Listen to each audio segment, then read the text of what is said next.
This is Don't Get Me Started. This is a conversation about advertising. And here is your host, freelance creative director and creative circus department head, Dan Balser. Yeah, welcome back to another episode of the podcast. This should be interesting. We're doing this again in the friggin' pandemic. Oh, and just a fair warning. This is not me going back and doing an intro. This is me doing an intro live before we start recording. And I'm pretty comfortable in telling the listeners, like, there will be F-bombs. Like, this will be an honest, raw conversation between two people that would probably rather not be doing this morning, that probably would rather be playing video games or, I don't know, hanging out in person. So we're doing this for you guys on the other end because I think Omid is super interesting. I don't know that this conversation will be because I haven't heard it yet. But I guarantee you it will fall off the rails at times because that's my MO. Yep. I will say that I made some notes this morning. I actually had this thought that, like, why don't I just get on with Omid and just like not prepare something? Because I've heard this guy talk. I like that. Yeah, I've heard this guy talk and he doesn't really need a lot. There's a guy called David Rolfe. I don't know if you know this guy. He was a producer at BBDO. I think he's like the now head of all of whoever owns BBDO, it's WPP, Omnicom, whatever. He oversees all. He's like chief production guy now. And I referred to that conversation years ago as me nudging David as a boulder down a hill and spending the next 45 minutes just trying to keep up with him. And I think that this conversation could have a tendency to get there. Okay, so those of you who don't know Omid and haven't done your homework, Amidi, is your last name pronounced Amidi? Amidi, yeah, it's really confusing for white people. It's an internationally awarded, Iranian Persian strategy-led creative director and storyteller, currently leading Adidas, and EA's Madden at Johannes Leonardo. EA Sports, it's in the game. After reading the monologue Omid wrote for him, Alan Iverson, also known as The Answer, said to Omid, quote, "Who came up with that? Somebody in my damn head. Stay out of my head, man." Forbes magazine declared Spokesplayer, his latest work for Electronic Arts, the brand's best spot of the year. He made another spot for Madden featuring Alvin Kamara, or Kamara, depending on how you find it on the internet. LeBron saw that spot and tweeted 7 fire emojis on Kamara's Twitter feed. And he did work, and the work he did for Coke, you might have seen it, was part of Ad Age's best of the decade list. Okay, so Omid grew up in Tripoli, Libya, moved to Canada at age 12. He's now pretty much awake and in front of a screen in New York City. You can read other mildly interesting things about him and see his intensely interesting work on the internet at omidamidi.com. Thank you so much for hanging out with me this morning with your eye infection and your everything.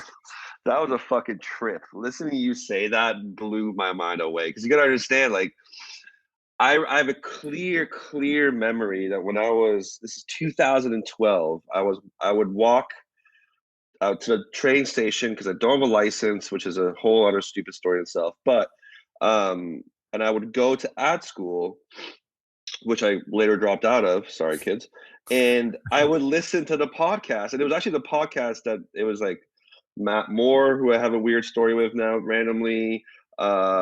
I can't Marcus, and other bunch of people. It is early winter, February, 2012 time. And I remember listening to those podcasts and being like, God, these guys are talking about some shit. I have no idea what they're talking about. I'm not learning this. So I go and look at their portfolios and like Ross, Kevin, so on, people from Creative Circus. And I would realize the work you guys were doing was so far ahead of the ad school in Toronto that I was like, I need to drop out. So I love Ross Kevin. Yeah, he's great. I beat him in fantasy a lot in football, but that yeah, man, it's a trip hearing you give that intro. That's it's cool. That's flattering. So do you care more than he does, or are you just better at reading players? Like, fantasy's a joke. It's such luck. Everyone's like, "Oh, I'm great at fantasies." No, you're not. You just picked a bunch of people and you got to fucking right one time. Like, people that give me this shit. I'm like, "I'm great at fantasy." Like, no, you're not. You're really not. You're just lying to yourself. That plays into this joke that I would tell because I think it's funny. Like, half the shit I say is for my own amusement, but one of them is like, "Dude, you don't want to fucking play me in Candyland. I'm fucking good at Candyland." Candyland. And Candyland is just a prolonged coin toss. I mean, that's what the game exactly. is. Yeah. 100%. So, all right. So I want to talk, I have some conversation starters. And one of these is it's just about you. They're all about you. So you were born in Grenoble, France, right?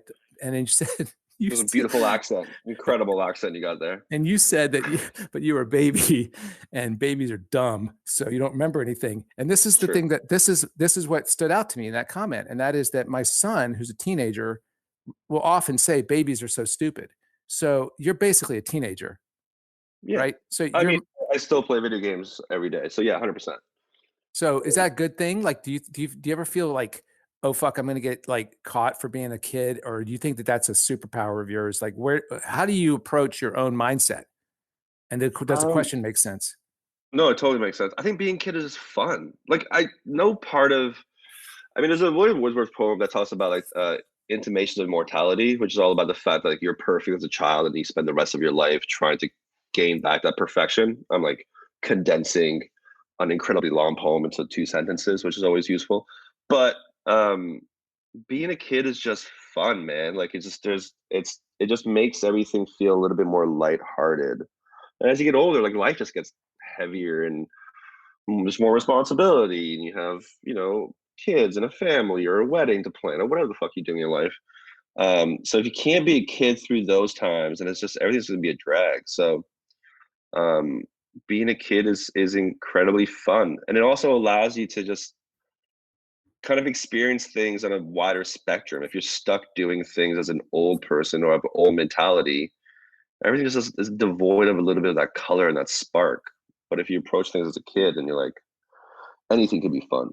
You know what I mean? Cooking can be doofusy and weird, and fucking, I don't know, going to the bathroom could be a little more fun than usual.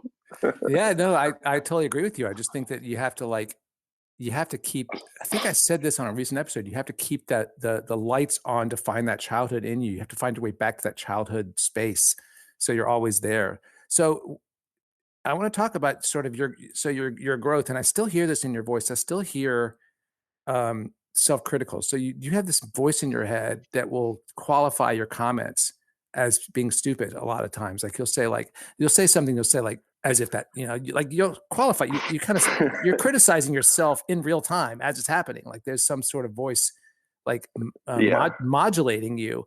And you early on in your career, you actually said that you couldn't possibly be creative because you're paralyzed and self-critical. So have you gotten over that, or have you learned to live with that part of you?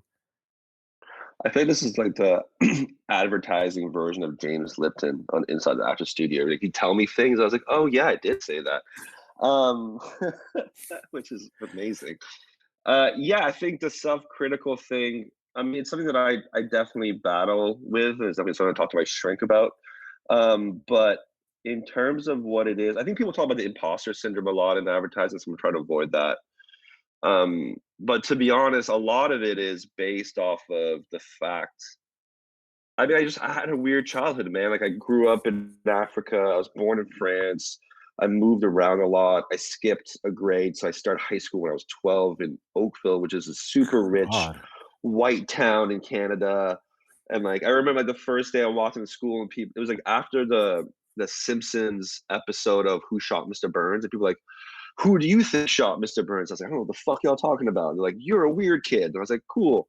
So all of that really has just been this kind of unfortunate for whatever way you want to look at it, life cycle where I've always had to feel slightly out of place. And even in advertising, it's like there's not a lot of Persians in advertising, like Amir Farhang and like Samir Ansari and then maybe a couple other cats. But like there isn't, Middle Eastern, like bearded, like 6'3" bearded Persian dude walking to a room an agency is definitely a little bit of a difference. So you're 6'3"? Yeah, I'm 6'3". Yeah, it's weird. And my family's all short. Yeah, I'm 6'3" as well. Sweet. My mom's like 5'6", but she's the stature of like a woman who's 7 feet tall. And then my dad is like 5'8", but can kill you.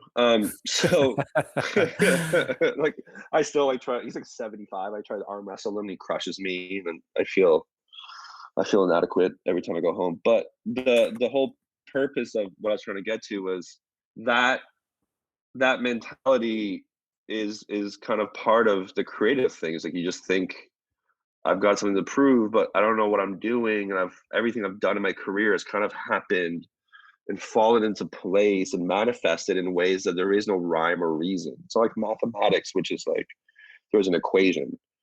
So I think that's why that self-deprecating voice keeps me in check, but it also, I guess, is kind of like a way to remove or diffuse pressure. You know what I mean? Like pressure of a moment or pressure of a project or pressure of a friendship or pressure of a relationship or pressure of a breakup, whatever it is. I think it opens space too. I think that I do it to open space. Like sometimes when I'm talking, I'll be like, I don't know what I'm saying. Like, I'll say like, I'm sorry, I'm talking too much. And I think I do that to like, to like, I don't know. Part of it is to try to make myself try to communicate that I don't think I'm that smart, so that it opens up space for other people to find space. But I also feel like what you said earlier is like super profound about feeling like you're this Persian kid, and like I really believe that feeling like you're different, speaking from my own personal experience, feeling like you don't belong because I was the Jewish kid at a Christian school, and I think it forces you to be observant. I think it forces you to ask why people behave certain ways. It gives you a perspective that like Mm. nothing's taken for granted. Nothing just is what it is. Everything has to have a reason for it, and I think it forces you to be curious and wonder, like, why did they see this, or why? What am I missing, or whatever it is? It forces a curiosity. I don't know. I think, Yeah, I mean, no, totally. I think also like you become kind of a chameleon, right? Like you assimilate yeah. based on your vibe a little easier because you're like, I'm always the one that's not part of this. So therefore, in order for me to become part of this, I need to learn the language and the etiquette. So you're always kind of like trying to integrate yourself. And let's be honest, like advertising for the most part is a majority white boys club. So it from the get, you kind of walk in, you're like, I got to figure out what's happening here and how to relate to these people that from different countries and different cultures and different levels of privilege and whatever it may be. Um, and you just kind of, and even with clients, like how am I supposed to relate with a 45-year-old woman from Colorado on a yogurt brand? So you gotta kind of understand where they're coming from. And I think it's kind of a blessing because then you understand there are ways to find ways to Mhm. relate to people. There's always a way to find a way to relate to people. Dude, and let Um, me say this, I also firmly believe that that is such a hugely important part of career that, like, I think that so I had a situation in my career where a client moved agencies and asked me to move with them, mhm, and I think I was good. I was a decent creative, but I think for mhm, sure the reason why she wanted me to move with her is because I made her meetings smooth because I could talk to everybody. Like I knew how to get mhm, along with the sales and marketing guys and the brand guys that made her meetings run better.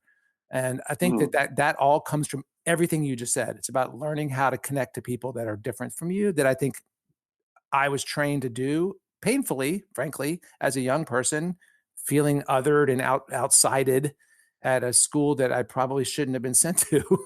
I mean, Whatever. that shit is. I mean, the thing about that too is so true about advertising. They don't teach this shit to you in school. Is like we're not artists. Like we kind of essentially we solve business problems creatively. Let's be honest. We help other people make money or other business make money. That's pretty much our goal. So the thing that matters is the point I'm trying to make here is that for the most part, there's two elements. One is in terms of our clients, we are usually the best part of their day or week. You know what I mean? These people are stuck in this fucking like bubble of like numbers and pressures and KPIs and like different elements of their marketing team and storefronts and whatever it is. And then you come in with like this, like, hey, what's going on? Like, here's an hour, these crazy ideas that are really cool and different. Um, and that is something that if you really value and respect and really put an effort towards the way you communicate with them, the way you present the work, the way you put the work together, not only to show that you appreciate their brand, but they feel like they're part of this kind of creative um project that makes them kind of feel, makes their day just better, makes their week better, makes their job better, and gives them something to talk about, which I think is valuable. And the other thing in terms of relating is like, once again, is I didn't know anything about like Coca-Cola standing in the Middle East. Like I have some understanding, or I don't drive, but selling of something about Volkswagen, but I need to figure out a way to relate to the people who are going to be buying the car, or going to be drinking the drink, or whatever it is. And you're not going to be an expert on every piece of subculture, niche culture in the world. So you need to figure out the best way, the quickest way for you to relate to people and relate to the consumer, so that the work isn't just like some stunty gimmick piece of shit, and actually has like an effect or create something for that consumer.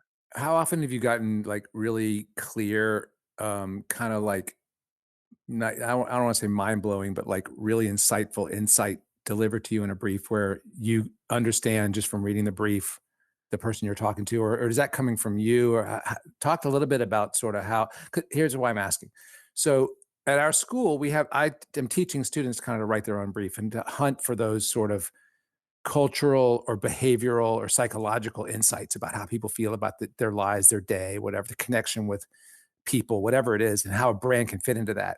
And because in my experience in my career, and I guess planners were really new when I was working in New York, and we didn't get a lot of really insightful briefs. So is that often given to you, or are you still feeling like that's part of your job as the creative? I mean, it's like being creative. Like sometimes you get given great ideas, and sometimes you get given bad ideas, and then you got to figure it out. Strategy is like a funny thing because, to be honest, and I'll be blunt, I didn't give zero fucks about strategy until I went to JL, and I worked with Jan and Leo, and I saw the way Leo really valued and treated strategists, with profound respect. And even Mark Aronson, who's the head of strategy at JL, is like the sweetest guy, but so sharp and so smart. And the people he's hired, coincidentally, all are also incredibly insightful. I think what strategy does really well, and they're worth of value and gold, is twofold. I think one is they provide you, if they're good, they provide you with something for you to jump off of, to start working and thinking ideas. But in the middle of you thinking of ideas, you start to kind of bring out some deeper insights, a little bit of like, this is a territory insight based off of the bigger insight. And then what strategy does really well is then they can help sharpen that and make sure you're staying true to it. And they provide a sense of reason to what could be a manic creative idea that starts to kind of go off the rails. Wait, so hold on. So these guys, are coming in during the process. So there's check-ins with strat. Yeah. Oh, okay. Yeah, for sure. Yeah, they're in their internal reviews, and they'll, we'll ask like, what do you think, so and so, and they'll same account. Everyone.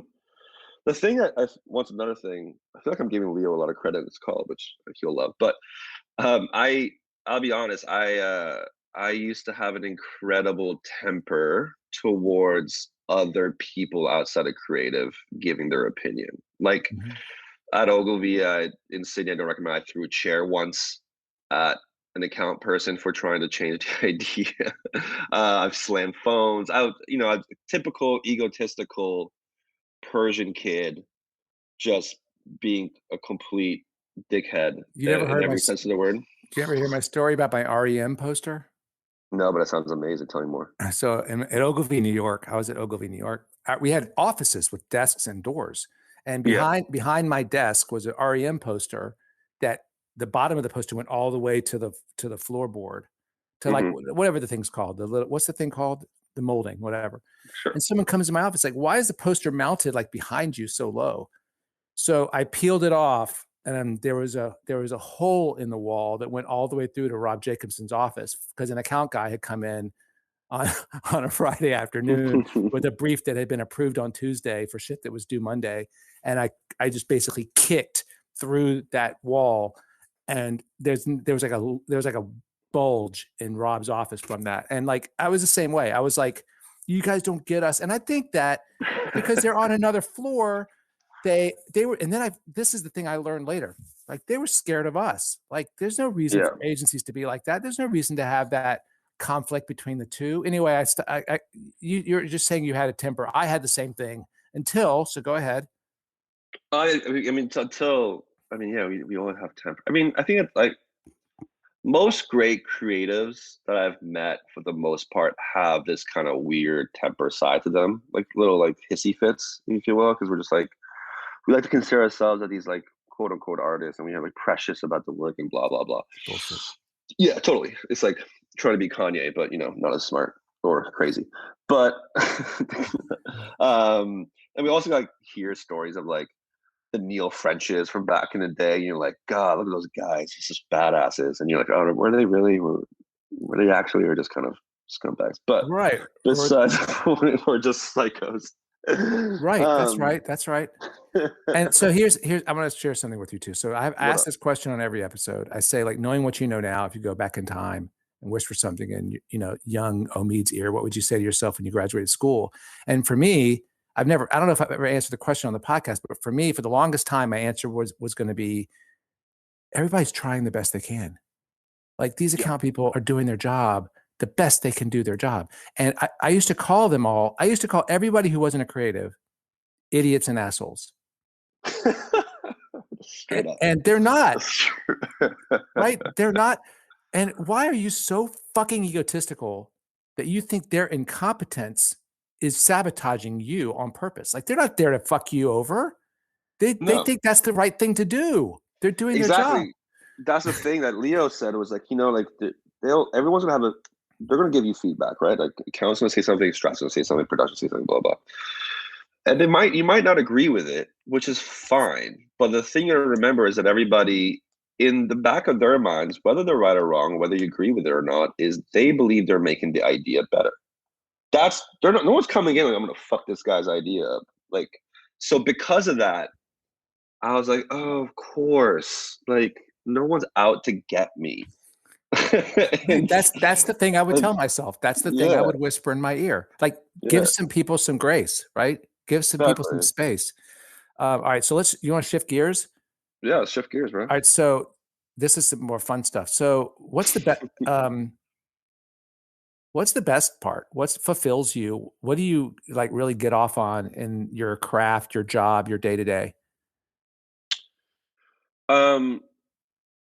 Day-to-day, what do I get off on? Weird question. I got you, Dan. Don't worry.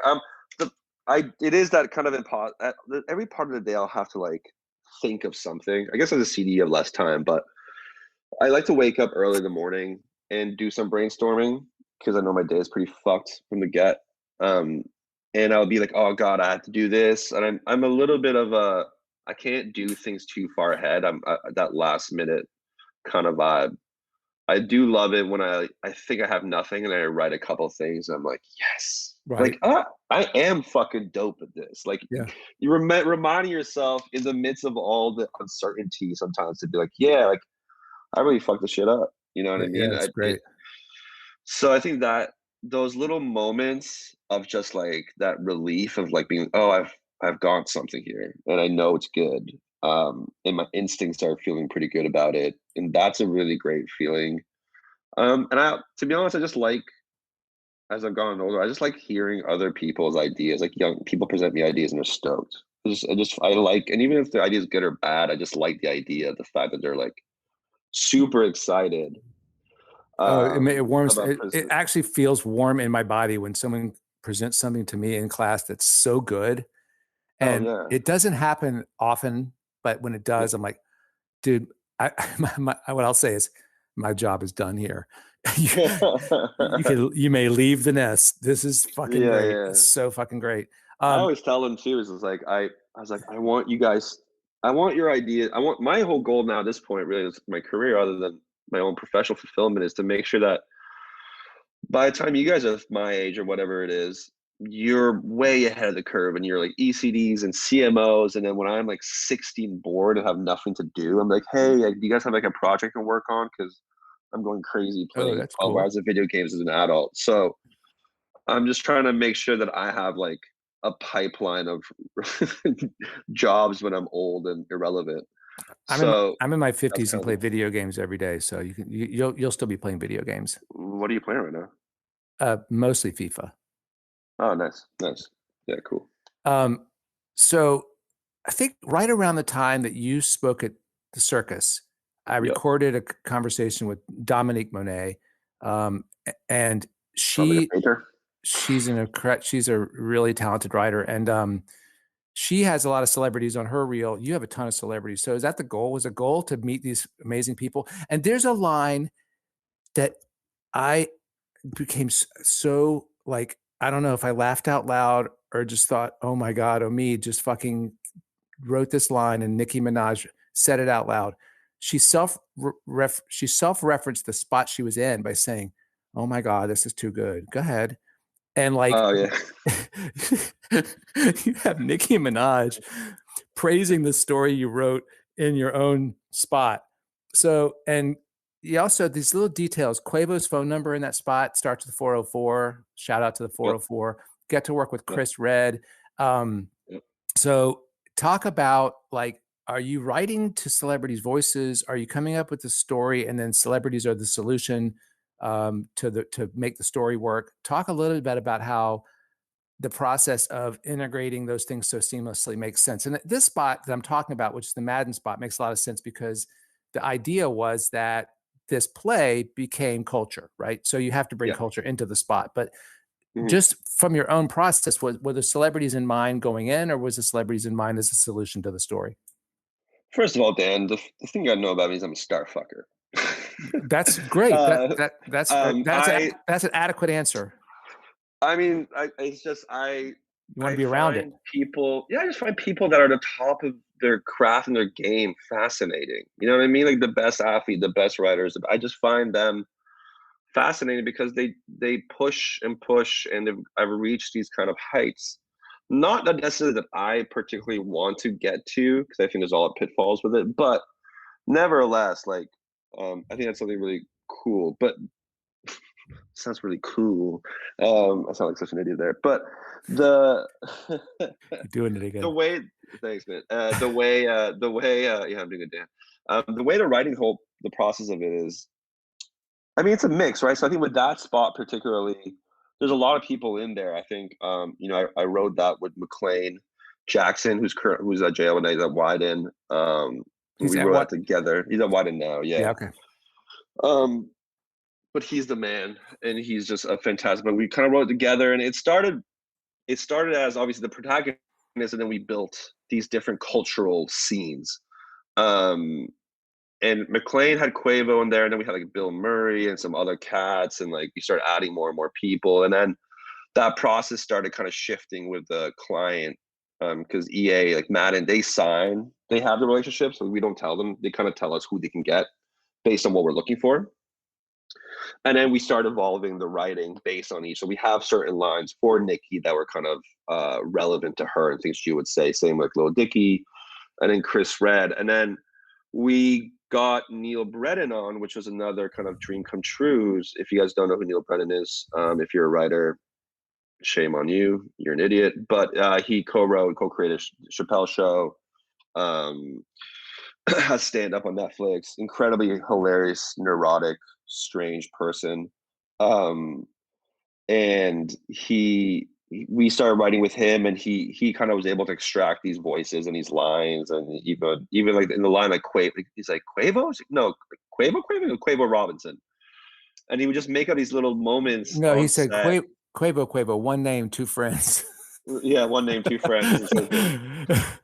And that's like, yeah, that was a line from Neil, where he did this thing where I'd never done before, which was he got Chris to read the script to him, and then we started making amends. I had this really clear memory of it was like going to like boot camp for like writing funny, because I'm not that funny of a writer. That's cool. That's cool. So this joke wasn't landing at all. And it was like we had to cut, and we were like taking a break, and I was in his car, and I was like writing. I think Chris Rock was calling him or something. Something was really weird with Chris Rock was calling Neil, and I was in the car, and I was trying to write jokes, and he was talking to Chris Rock about some jokes for his stand-up, which was this really weird moment. I would show Neil these jokes. He's like, no, not funny. I was like, okay. It's like basically crying in the car, writing these jokes. Like, what about this? Like, not funny. You think that's funny? And I was like, no. And then I finally got it after like 7 or 8 rewrites. And that was a big thing. But in terms of writing for celebrities, it just depends. But you want to try to do it in the most authentic way. I think the Iverson thing was really cool because, which is better than any award, because he just kind of looked up and said, "Who wrote this?" It's like they're in my head. And once again, actually, I worked on that with McLean. We had done a lot of research, and we kind of wrote this piece about how the practice thing was never about practice, which he kind of goes into a documentary. It was always about the fact that like his whole life had been upended that year, and a friend died, and all this shit This was is the going Iverson. on. This is the Iverson part, right? Yeah, this is the Iverson part. And it was like that moment, it was like they just, as long as you can represent them in a way that feels authentic, you did your research and know about them, then it feels real.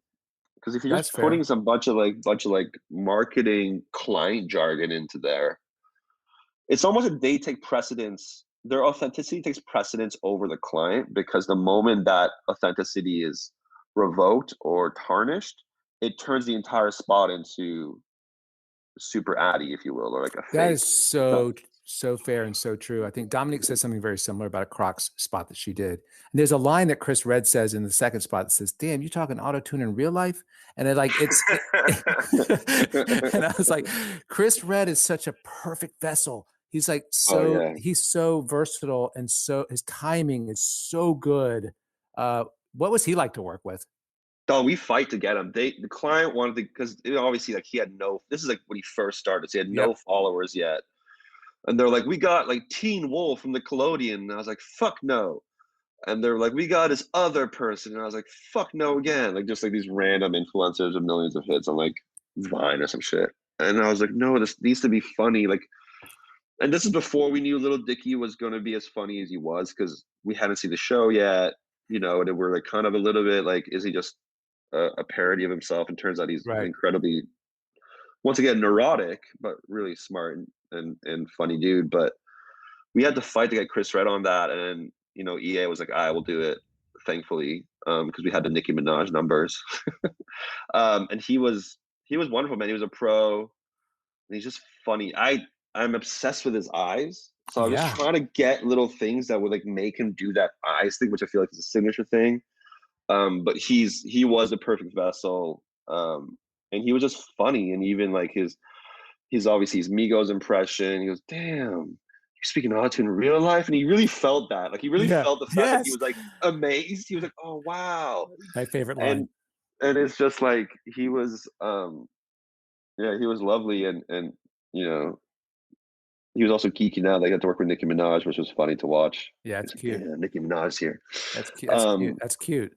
But yeah, He seems like a and guy. even DeAndre Hopkins was such a nice dude, and like gave us so many takes because he wanted to get it right. I mean, and that was the thing as well, is like it's as important. It's as important how you cast and how you write. The director does a big.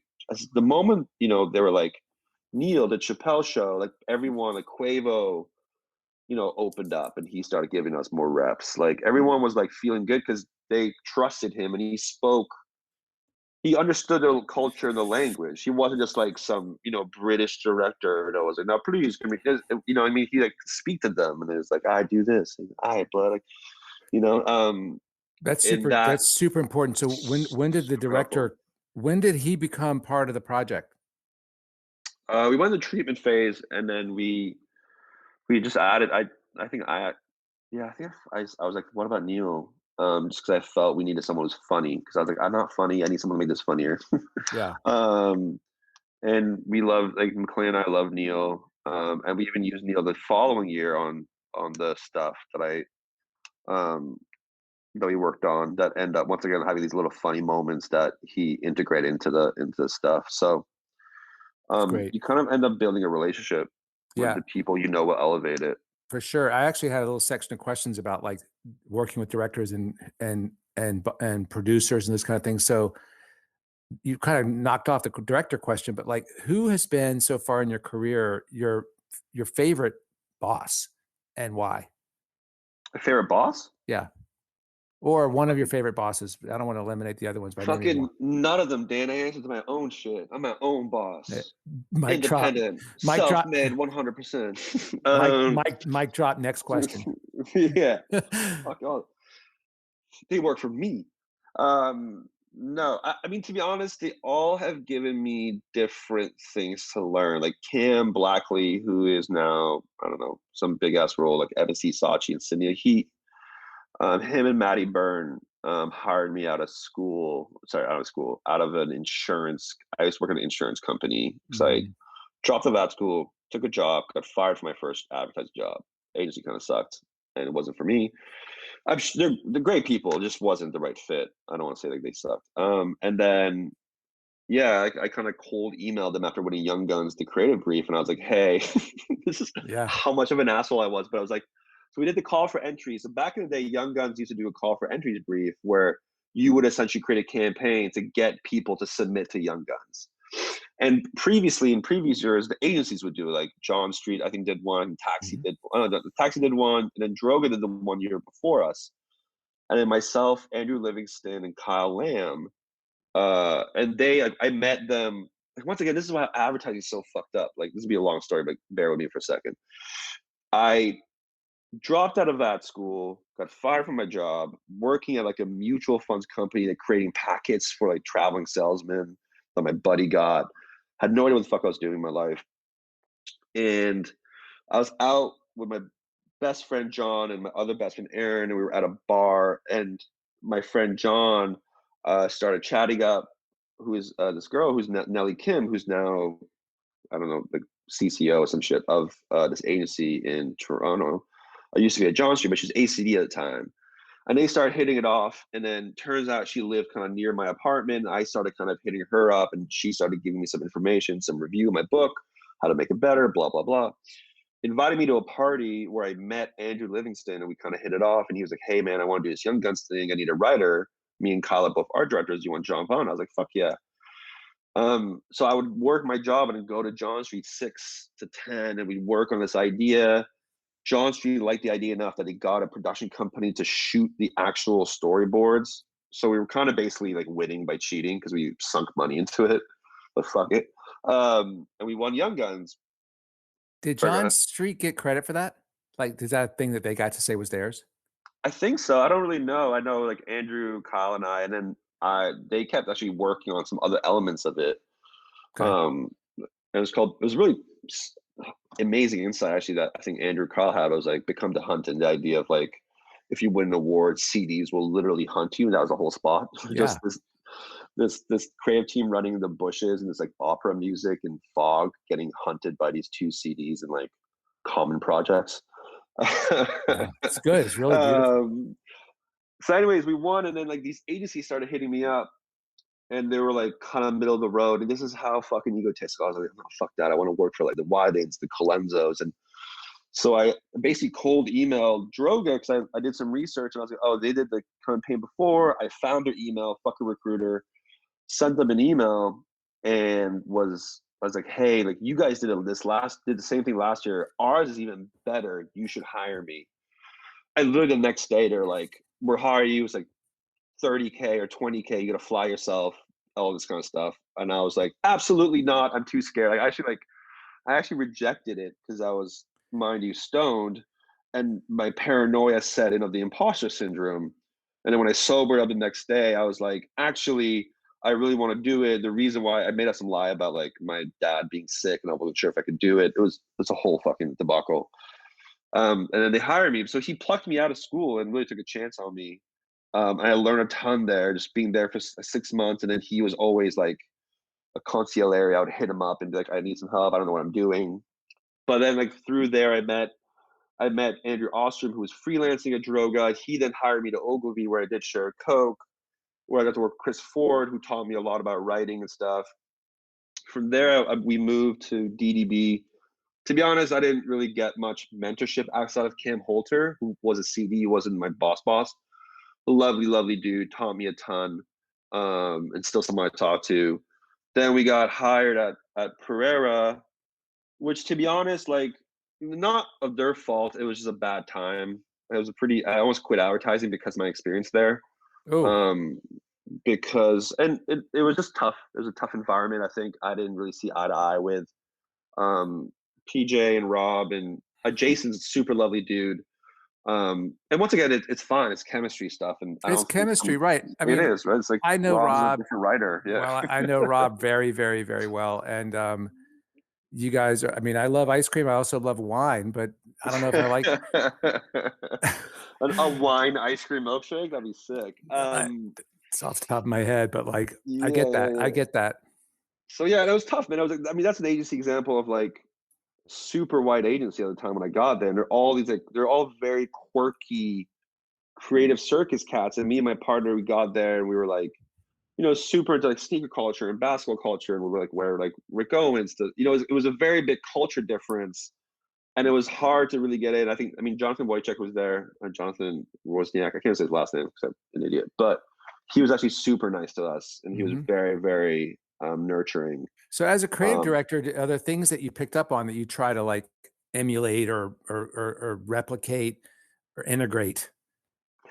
I think the biggest thing to me, it was I try to make my creatives feel like they're part of the family. I think that was the biggest thing at Pereira. Is I just felt like there was cliques and circles. I couldn't get myself into it. I felt like an outcast the whole time. And I didn't feel like I was part of a family. I felt like I was just an idea monkey making decks. And that was the biggest thing with JL. I was like, listen, like I was going to quit advertising. I was going to actually quit advertising. And the day I decided to quit advertising, a recruiter called me and said, JL, want to talk. And I had this weird, like I met Yana Leo randomly at Con at 2 a.m. chat. And then when I was interviewing in New York before the Pereira job, I hailed a yellow cab and out of it came Leo, who looks like the Forgotten Strokes member. And I was like, this is so bizarre. And I'm a huge believer in like signs in the world giving you like different little things. That's serendipity, really if you will. Interesting. That's And fascinating. then the day I quit advertising, the recruiter said, JL, want to talk. And I got on the call. And then in 3 days, the offer came on my birthday. And I was like, yeah, but I told him, I was like, I want to work with sports and culture, but most importantly, I want to work in a place where I feel like I'm part of a family. And what I've learned a ton from them is that you learn how to basically work with different people, but they've been really wonderful in terms of working through my kinks. A lot of the things I did that were poor habits or things that weren't right, they had the patience to work with it and nurture and saw the good side of me and let it kind of equal out with the bad side and figure out a way to kind of push me into being a better person and a better leader and a better manager. And there's the things I didn't get, back in San Francisco. Yeah, that's really, really cool. And that's when I learned. I was like, I take a lot of pride. Or I try to. I even tell all the young creators, like, hey, if I'm being an asshole, if I'm not doing things for you, you don't feel you're being nurtured, tell me. Like I'm not precious about this shit. I'm not taking your lunch money, but I want you guys to feel good and feel happy. And even if you're feeling down, that you can come talk to me and I can give you like, I love passing some wisdom. Like, listen here, young blood. Like, let me tell you. Like, I'll be like that old dude, or like the kind of like the barbershop kind of vibes. Like, let me pass on some wisdom. Back in my day, we used to not even have to draw ideas on posters. We had the computers, we did, but my point. Yep. The whole vibe. But yeah, I think that's the biggest thing is I've learned from people, even Cam, both Cam Holter and Cam Blackley, and it was different cats. Ian Merlin, back when I was in ad school, and I've probably been spoken to in fucking, since I left. But nevertheless, people that I felt were very open to nurturing you. I'm not trying to shit on Pereira, by the way. Like, I don't think it's experience. I think like Jason, certain people had who were really, really nice to me. It's just that experience was just awful for me personally. I think it's really interesting because I think that I can't speak for everyone, but like there's been jobs I've been at where it's like advertising fucking sucks. And it's like, no, it doesn't. It's ice cream and wine. It's like it's ice cream and hot sauce. I mean, like they're both awesome, but it's the wrong thing for you. And, it's really tough when you're young to know the difference between these universal challenges of like clients killing work and people trying to like, yeah, I muted to cough. I'm trying to be respectful. That's all good, bro. I leaned over and something got caught. So it's really hard to know the difference between like universal stuff that just happens and like specific stuff that like this place isn't right for me now. And like, it's no disrespect to them. I mean, clearly it's working for them, but all parts don't fit all vehicles. I mean, that's just kind of how it is. So this is just how it is. So a couple more questions. How have you personally been managing during the pandemic? I mean, you're a pretty social guy. How is it not being in the room with people, or have you been in the room with people, and how are you holding up? Warzone, a lot of Warzone. To be honest, I've never been. To be honest, it's a lie. I thought there's elements that I like a lot, which is I um I enjoy just being able to like manage my schedule a little more cleanly, which is like I can take calls and walk my dog at the same time. You know what I mean? Cool. Like, I don't need to Yeah. sit in a meeting room, and I can like kind of work at my own pace in my own time. But obviously, like the elements of the brainstorming, not being in a room together, I think has been tough in Yeah. different sides of it. But I've managed it well. I think um, I've my fiance, she also works in marketing in some sense of the word. Um, and so just being able to see her work has been super inspiring because she's far more successful and far smarter than I am. Like gets these like titles like SVP, and I was like, I don't know what the fuck that even means. That sounds cool though. And you get to kind of hear that and just being together. And I mean, we're as best friends. I get to like make fun of her calls and she'll make fun of my calls, and it's adding that element that I really enjoy because it's got to spend more time with the person I want to spend the most time with. Yeah, it's really cool. That's cool. I think creatively it's definitely a little bit, it's harder to get out of your comfort zone, right? Because like you're stuck in the same spot. So a lot of the ideas kind of feel like they're in the same world. I'm not branching off as much, which I think comes with like osmosis and environment and moving around. But I think the biggest problem with this shit is like the best part of the job is production, right? Like that's when like you get to go on set. I think Rob actually said this in his podcast. Like you get to go on set and you like look at all these people like everyone's here because I wrote some shit on a piece of paper, and it's like all coming to life. And that's the best part, the trip and the figuring out problems last minute. The talent dropped out. Chance the Rapper isn't available. Post Malone's too drunk. Allen Iverson has missed his flight. We have no idea where he is. True story. Um, like Wow. all those things like happening, and you're in the trenches in a way that's really kind of like energetic. And I miss the energy of being on set. Like waking up at 7, I don't need coffee to go on set. Right. Early in the morning, it's like cocaine. You're like, I'm up. Like, let's That's right. fucking do Yep. this. So that's the part where I feel bad for, especially a lot of younger creators who haven't gone in that. Like to them, it's just like they are idea factory monkey 101 type world, and it's definitely tough. And I try to make it as fun for them, and I feel that's kind of the shittiest part of it. Yeah, that's and the part I think you hit the nail on the head too about mental stimulation kind of limiting your ideation. I think that's really, I mean, I think there's science behind that. I think like walking to work and the seasons changing and smelling garbage trucks and flowers Yeah, and bagels and coffee shops. I mean, your brain is activated just walking to work in New York City, or maybe driving, but even just getting out of the same environment for sure. So what personal trait of yours has served you best so far? What's the thing about Omid that has been your none of them. Like I don't tool? know. I think none of them. I think I'm a pain in the ass to work with, and I'll always be a pain in the ass to work with.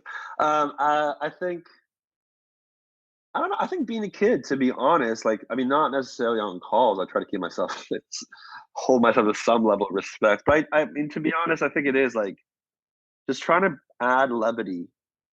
This job is fucking hard, man. Like it's a hard job. I don't think people get it. Like we don't do 9 to 5. Like, we don't do. There is no rhyme or reason. There is no mathematical equation. Like it's like somebody gives they ask this to you to solve a business problem creatively, and then like you look at a blank piece of paper, and then you gotta pray to like God or Muhammad or fucking Tickle Me Elmo, whoever your deity is, and you then hope that you like it, and then your bosses like it, and then you like it the next day, and then the client likes it, but they don't like it completely, so you gotta change it, and you work hours and late, and it's a tough fucking job, and if you can't find the levity in it, if you can't like make fun of yourself and make fun of the people you work with, and like it's just painful. Like currently I work on Adidas, I work with Mina Mikhail, is like fantastic art director, CD, but like our whole diatribe is just we just make fun of each other nonstop, and we're cutting jokes, and like it's always, and then that camaraderie makes the work much more easier to go through because you do love the work. It's just, it's a fucking tough job because you have no idea where this shit comes from. You know what I mean? It just appears. And Yeah. then all of a sudden it's like, it's got $1 million behind it. It's $30 million budget, the media behind it. 1 million eyeballs are going to see it. Like, what the fuck just happened? I don't even know if it's good. Like, I don't even know what I wrote. Is it even smart? Like, what's happening to it? And it's just like this cycle of just terrified paranoia and pressures and 80 million cooks in a kitchen, but you're still doing something artistic and it's not art. It's just, so all these elements of it make it a beautiful fucking tornado / jungle, and you love swinging from it or getting taken from flying around, but at the same time you know that you're going to land at some point, it's going to hurt like a bitch.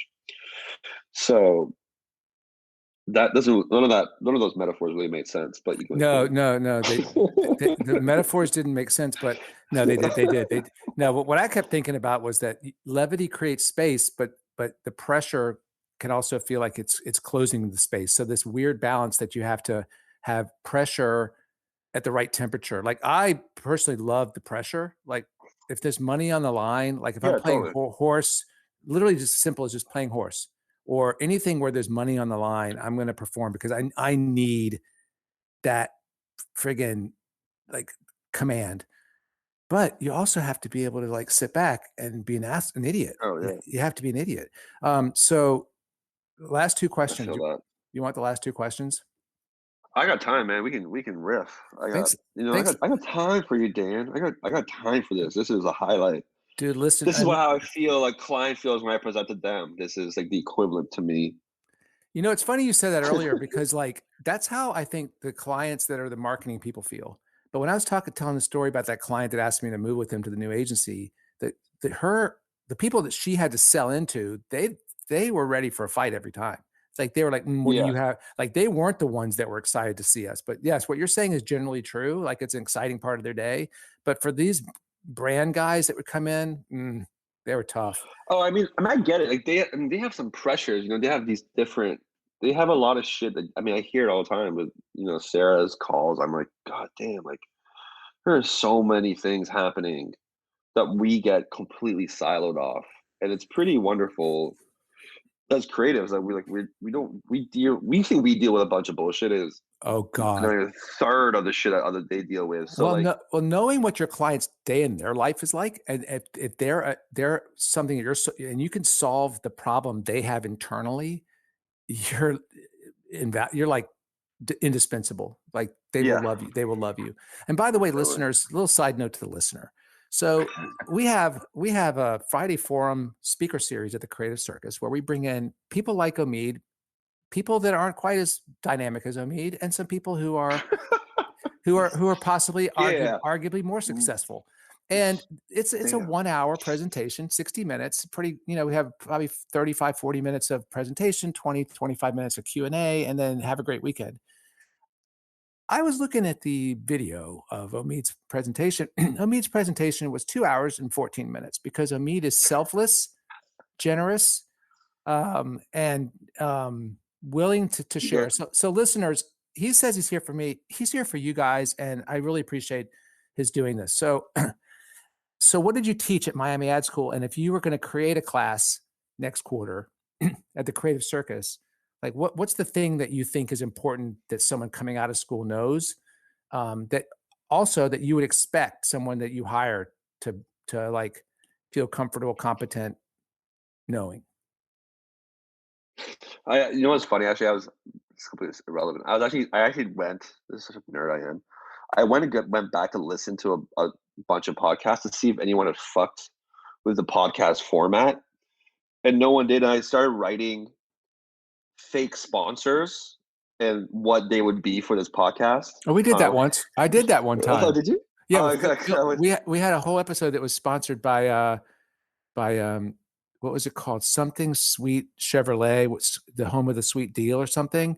And like we did these interstitial audio announcer reads throughout the whole conversation. And people like started emailing me, congratulations on getting the sponsorship and all this stuff. And it was like a complete joke. Phil Damn. Fattori, who works at Barrett, he left Barrett. Now he's in New York. God, I forgot where he moved to. He had the idea to do it. So we wrote up all these little spots and worked them into this. It was really fun. Oh, that's amazing. I listened to that. Yeah, I was writing that. I just got busy. But yeah, mine was all about like agency life, like coffee. If you want to stand around aimlessly for 10 minutes with someone you hate in the office, we're the ones for you. Coffee. Anyways, I was just thinking. Anyways, dude, can I say something about coffee? Yeah, what up? So when I was in New York, and I haven't told this at all ever. Hey, coffee's overrated. I'm gonna smack you from across the ring, from the screen, like the chick from the ring. Just come out there and just hit you. Are you ready for this though? I've never said this on the podcast ever. So when I was in New York, I went to group therapy on Wednesday mornings at 8 a.m. Okay. And this therapist was from this sort of school of like Carl Jungian psychology that physical behavior belies or somehow communicates some other psychological. It's a manifestation of a psychological situation. Sure. She forbade anyone to have coffee in group. You couldn't come with a cup of coffee to group, which was at 8 o'clock in the morning. You couldn't hold coffee because it created a physical barrier. It isolated you. Like it created a barrier to communication, an impediment to communication. And when you said, do you want to stand around the coffee thing with, stand around and talk to people about nothing with a cup of coffee? It's like cup of coffee is like your security blanket. It's your don't talk to me thing. It's really interesting. When you start, this is the thing that blew my mind about that therapy is that it cracked open so many insights about human behavior. Not just that, but like when people would bring their baggage, their shit, it's like I would go to work after that on a Wednesday morning and it's like people were walking around with shirts that just said their issue or there was a sign over them. I'm like, oh my God, you don't even see how you're basically a puppet of your own history. Just so fucking fascinating. So interesting. I think it made me a better teacher too. It teaches you empathy, which is a very difficult thing to learn. Definitely. Yeah, empathy is a massive thing and only comes with age, which is pretty funny. So what would you teach? What would I teach? So at Miami High School, I mean, I don't know what I was supposed to teach. I think it was all about like how to like PR yourself or like your report, like it's some like weird thing. And I was like, I don't know. Like I just did shit. Your website though, no, wait, hold on though. Your website's fucking badass. I mean, it's so fun to go, like it's such a great creative product in itself, the way it's written and presented. And it's such a pleasure to look at. It's like, it's so interactive. And that's a stupid word, but like, it isn't passive.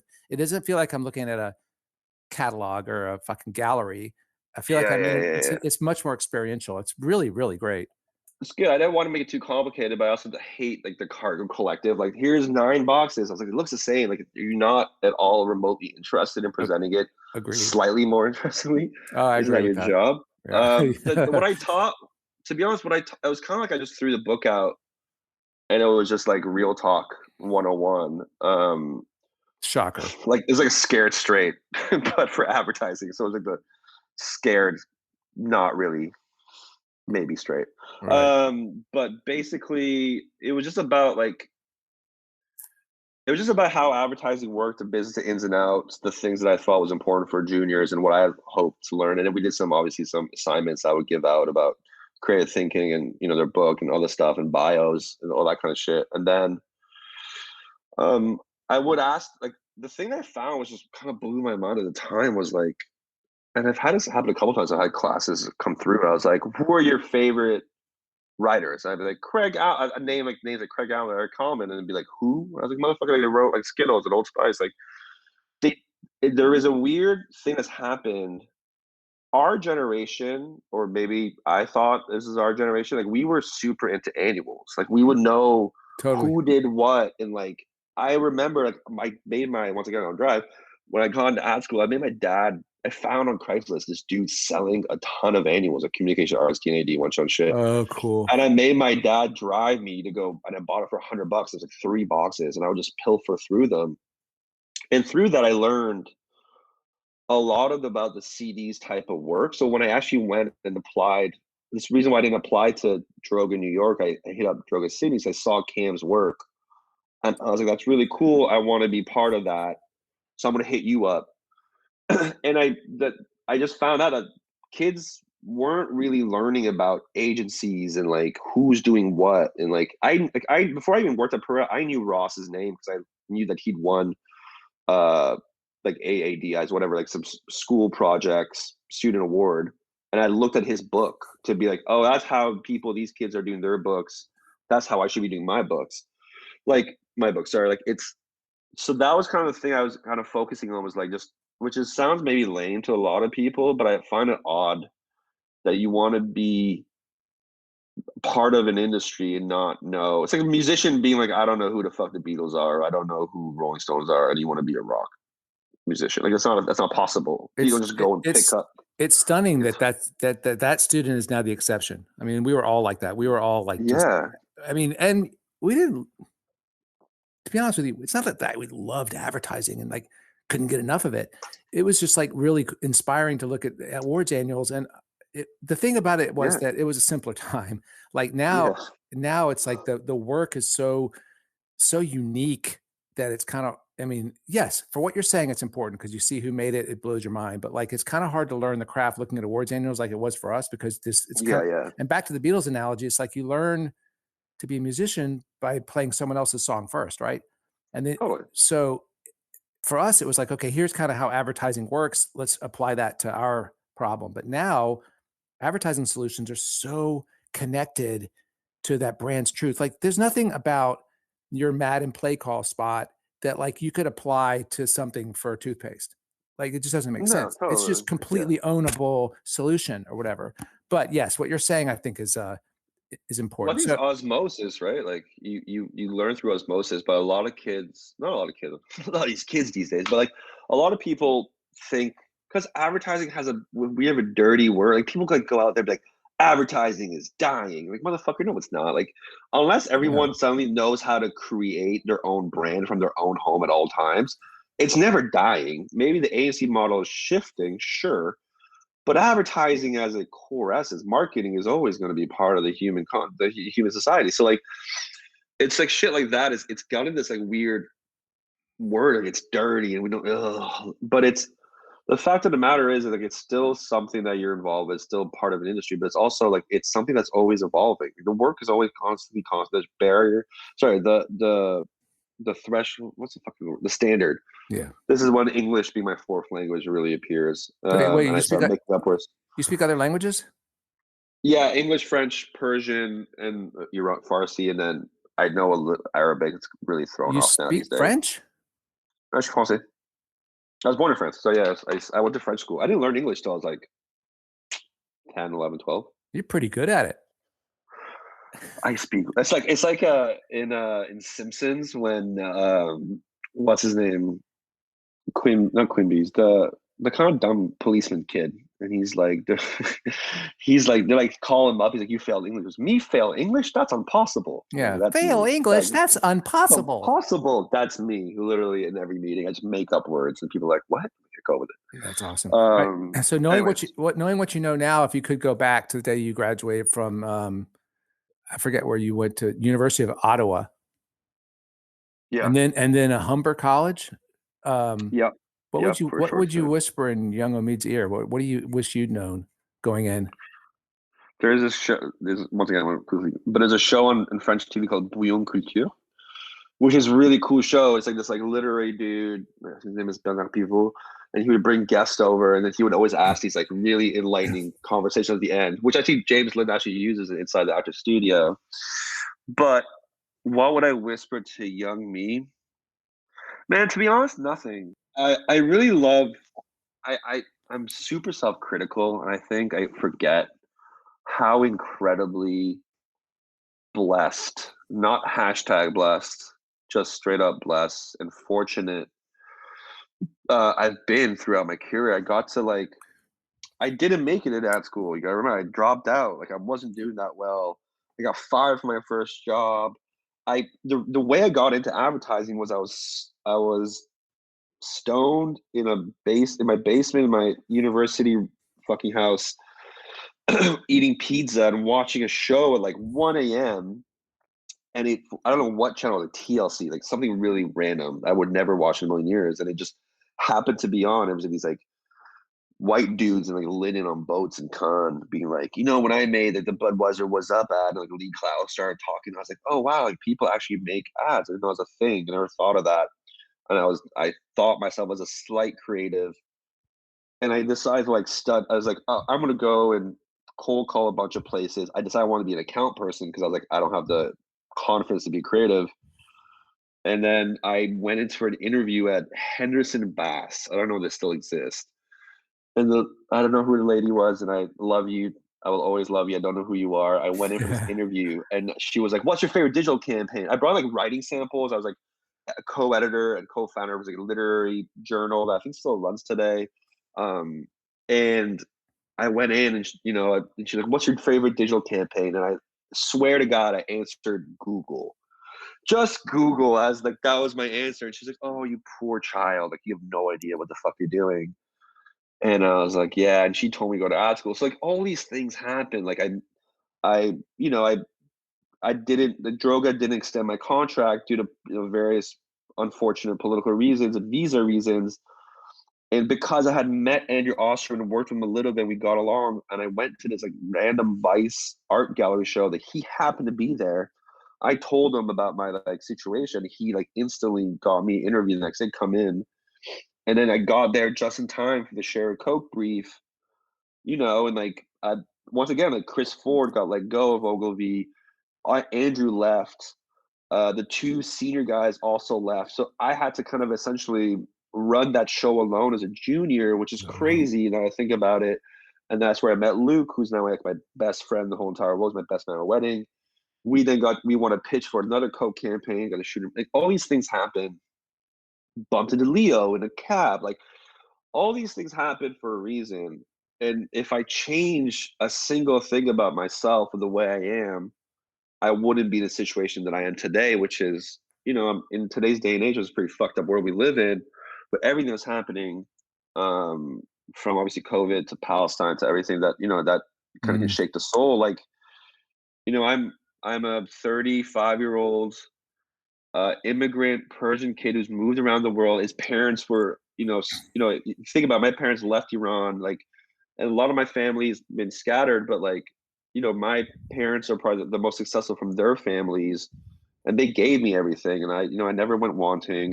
They supported me in all my endeavors. I got to travel the world, learn different languages, and all that shit. Like, now I'm at this point where I'm, like I said, I'm a 35-year-old person. I'm a CD. I get to work on sports that I love. I have a fantastic fiance. I'm going to marry in August. I have a dog. I have, video games. I have friends. Like I have all these things that are a result of me being simply who I am. And I've obviously done some bad shit, and I've made some mistakes, and I've hurt some people in my day, and so on. And it's kind of part of it. It's all part of it. Yeah. And to change anything about me would suck. What I try to do is I try to tell people certain things that I've learned and not to do. Just about like ego management and just being aware of just how you conduct yourself in a professional setting, and just being a lot more like, I think, humble. I think like I definitely struggle with being humble, and I think my ego is something that's been both a positive and a negative in my career. Really, really interesting. That's really interesting. Yeah, it's a really do or die by the sword kind of thing with that. But you're generous. I mean, it doesn't get in the way. Well, I don't know. I don't know every relationship you have, but to me, it feels like it doesn't get in the way. So it's a sort of a powerful thing in a good way. Dude, thank you so much. Smartest, dumbest kid I know. Smartest, dumbest kid. Thank you so much for the conversation, man. We should do this again. You should be a regular guest or the co-host. This blew my mind. This is so much fun. I'm gonna geek out. I'm like post it. Like my mom's gonna freak out, and she's probably gonna call me like, "You swore way too much." And then, why are you talking about like being stoned and stuff? And I'm like, "Sorry, Mom. Like, I love you." Oh wait. Your mom. I thought you meant my dad. Sorry, I thought you were talking about my dad. No. Yeah, your dad's perfect. Do you have to say fuck, son? Do you have to say fuck? Yeah. Do you have to talk this way? So, Mom, this is how I say cool, for the kids and relevant. And anyways, but no, this was a trip, and this is awesome. If I could be 2012 me, and be like, I actually thought to myself, wouldn't it be dope to be on this podcast? I probably should have had higher goals and higher expectations for myself, but I agree. I wholeheartedly agree. This is Still a work in progress, people. This is not perfect. We're doing our best here with a budget of 0 and a computer. So, Omid, man. No, but Don, legitimately, before you go, like, I want to say, like, you probably don't know, or maybe you do know. I think, and if I am someone who listens to your podcast as an ad creative, like, there isn't a lot of like cool advertising shit in the world. You know what I mean? Like, it's like a lot of jerk offs just talking about how great they are. And it's just a lot of like very like even canned speeches suck. Like all that shit kind of sucks. But your show is probably the only source of like genuine, authentic, real conversations about this fucked up industry we work in. Beautiful, but fucked up industry we work in. And I think it's super important. I think what you do is a great service to not only the students you have, obviously Creative Circus, but everyone else who gets to listen to it. And then last but not least, just want to point it out, whoever listens to this, if you are a young creative, if you're an immigrant of a different background, if you're going through some shit, whatever it may be, find me, hit me up. More than happy to take some time, talk to you.